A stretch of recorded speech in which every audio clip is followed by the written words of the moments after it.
sira ng bike mo, sir? Yung bang rim? Patingin ko. Halimbawa Green Hills eh.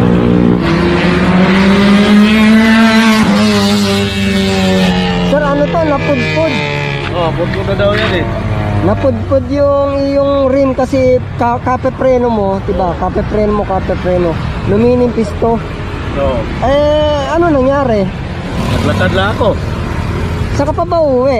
Kain tapak ko uwi. Akainta ka pa? Naku, malayo pala lakarin mo. Dito ka pa lang sa Pasig eh. Galing pa nga akong Green Hills eh. Green Hills San Juan? Oo.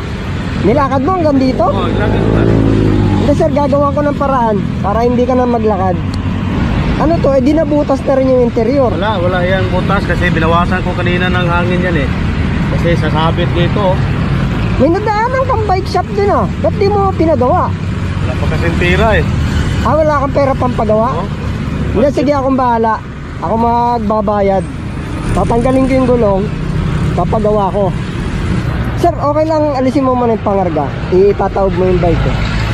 Kasi kung hindi ito magagawa, wala ka rin gagamitin bukas.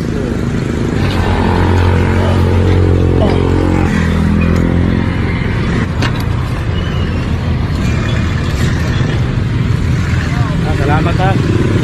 Bali sir, hintayin mo lang ako rito saglit kasi papapalitan ko lang tong rim kasi ayan manipis na oh.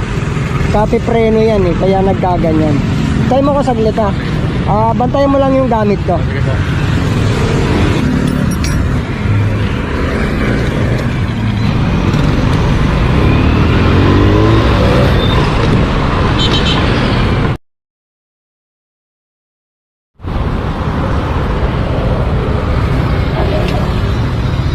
Sir, papapalitan ko sana ng rim. Napudpud na eh. Ito oh. Nasira na kasi yung rim, napudpud. Kulay itim lang boss. Ha? Itim. Wala akong blue. Okay lang.